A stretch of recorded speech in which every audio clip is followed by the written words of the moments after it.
Olá e seja bem-vindo. Hoje a gente vai mergulhar num território que, olha, parece muito familiar. Talvez o mais familiar de todos. João 3,16. É um versículo que está por toda parte, né? Em eventos esportivos, adesivos de carro, está na memória de muita gente.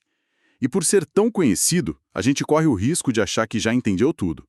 Mas as fontes que a gente analisou hoje de comentaristas como Hernandes Dias Lopes, D.A. Carson e outros mostram que esse versículo é, na verdade, um portal, um ponto de partida para uma das conversas mais profundas sobre amor, juízo e a condição humana. Nossa missão aqui é atravessar esse portal, redescobrir o que talvez a gente tenha deixado passar. É uma ótima forma de colocar. A familiaridade às vezes nos cega para a profundidade, né? E essa passagem que vai do versículo 16 ao 21 é o que muitos chamam de o evangelho em miniatura. É o coração da mensagem cristã, assim, condensado em poucas frases. Vamos começar com o texto completo para estabelecer nossa base. Diz assim: Porque Deus amou o mundo de tão maneira que deu o seu Filho unigênito, para que todo que nele crê não pereça, mas tenha vida eterna. Porque Deus enviou o seu Filho ao mundo não para que julgasse o mundo, mas para que o mundo fosse salvo por ele. Quem nele crê não é julgado, o que não crê já está julgado, porquanto não crê no nome do unigênito Filho de Deus. O julgamento é este: que a luz veio ao mundo, e os homens amaram mais as trevas do que a luz, porque as suas obras eram más. Pois todo o que pratica o mal aborrece a luz, e não se chega para a luz, a fim de não serem arguidas as suas obras. Quem pratica a verdade aproxima-se da luz, a fim de que as suas obras sejam manifestas, porque feitas em Deus. Certo. Vamos analisar isso. A primeira frase já é monumental. Deus amou o mundo de tal maneira. A maioria de nós foca na intensidade, no tanto que Deus amou, né? Mas o comentário Hendrickson faz uma observação fascinante sobre a palavra grega original outos. Ele diz que não é só sobre a intensidade, mas sobre um modo. É isso mesmo? Exatamente. E essa é uma daquelas nuances que, sabe, mudam tudo. Outros aponta para o como Deus amou. Não é um amor abstrato, um sentimento guardado lá no céu. É um amor que agiu de uma forma muito específica, de um modo particular. Dando o seu filho. O foco está na ação, no sacrifício. É um amor que se prova pelo que faz. A fonte de Hernandes Dias Lopes descreve isso de forma bem completa. Ele chama de um amor soberano, porque parte de Deus, sacrificial, porque custou o filho, individual, porque se aplica a todo aquele que crê, e eterno, porque o resultado é a vida eterna. Esse amor que age me faz pensar em outra fonte, a Bíblia de aplicação pessoal, que diz que o amor de Deus não é estático ou egoísta, alcança e atrai os outros. E João Calvino, séculos atrás, já dizia que esse amor é a causa primária de tudo, totalmente independente de nós. Não é que Deus olhou para a humanidade, viu algo de bom e aí decidiu amar. O amor se origina nele. Perfeito. A iniciativa é inteiramente divina.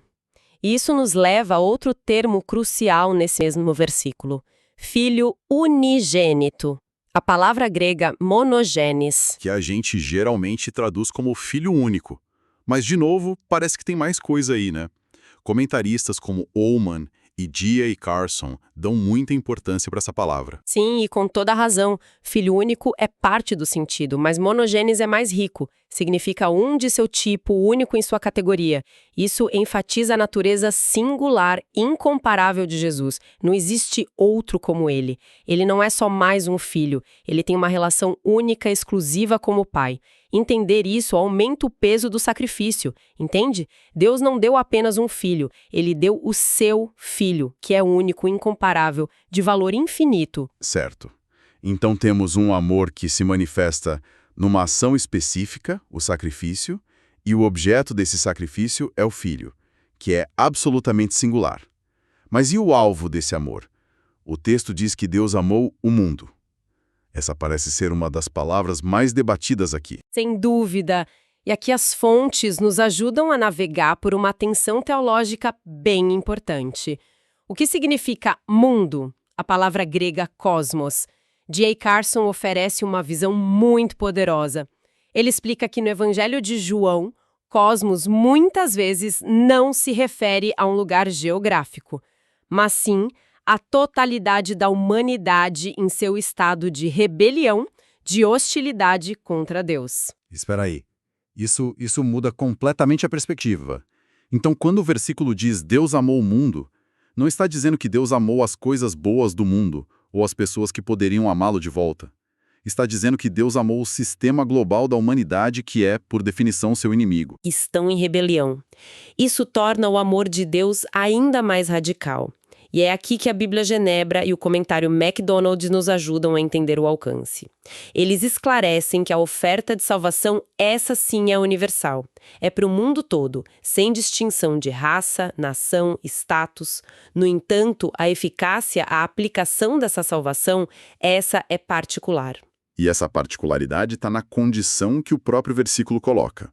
Para que todo aquele que nele crê.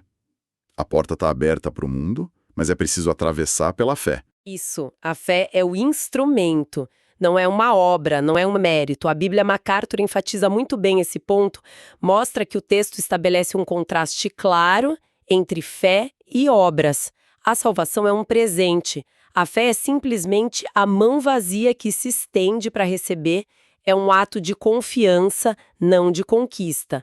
E essa ideia de resposta nos leva direto para o que vem a seguir nos versículos 17 e 18.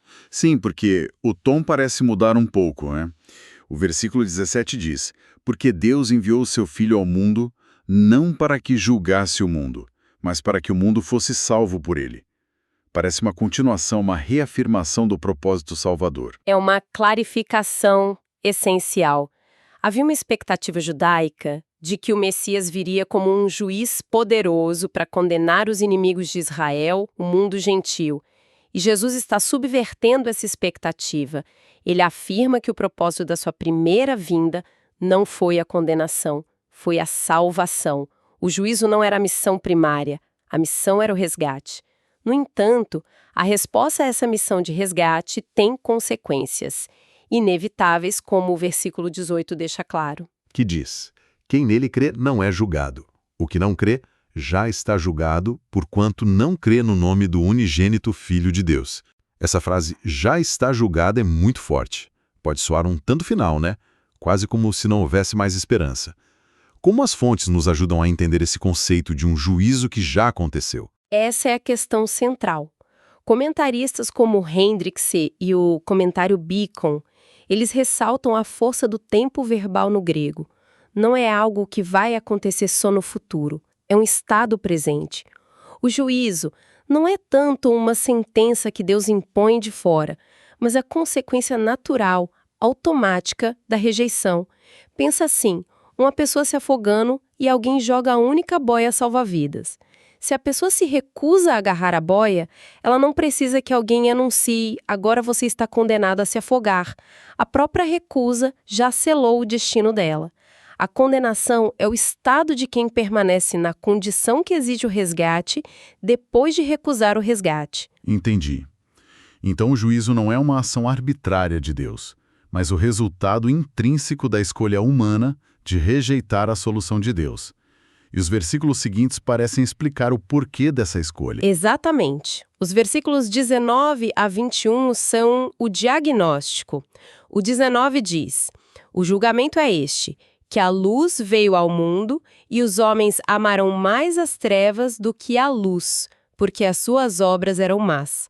Aqui, a metáfora da luz e das trevas é crucial.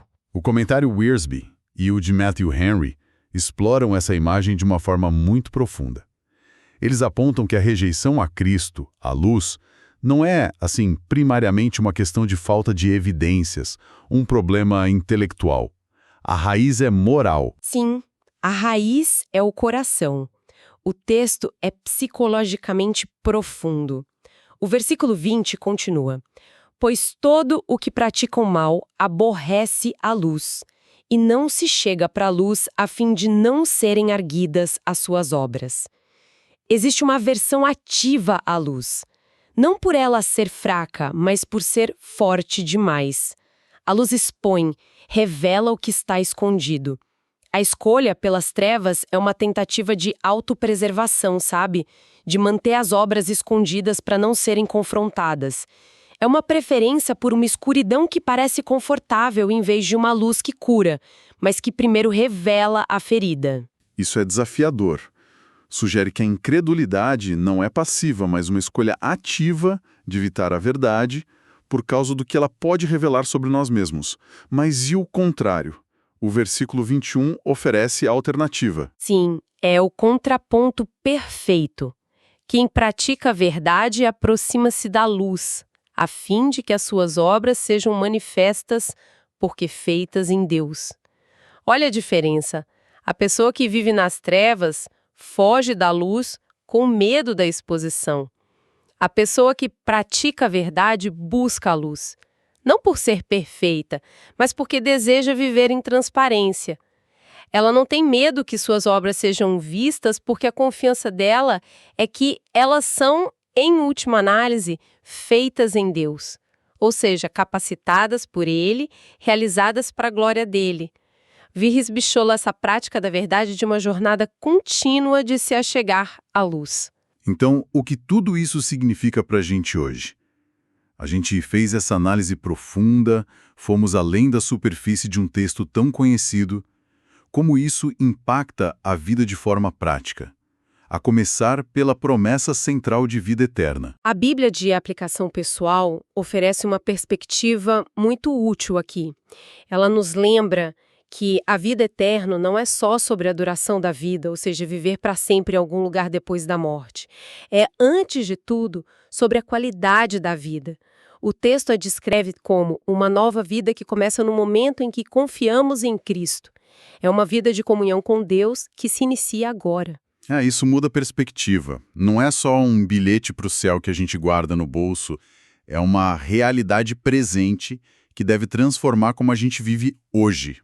Exatamente. Essa nova qualidade de vida redefine tudo. Nossa perspectiva sobre as dificuldades, sobre o sofrimento, sobre os relacionamentos, sobre a própria mortalidade. A gente passa a viver com um propósito e uma esperança que não se baseiam nas circunstâncias, mas na comunhão com Deus eterno. Portanto, o texto exige uma resposta ativa. Não é uma informação para ser, só armazenada. E que resposta seria essa? A passagem toda nos coloca diante de uma escolha fundamental.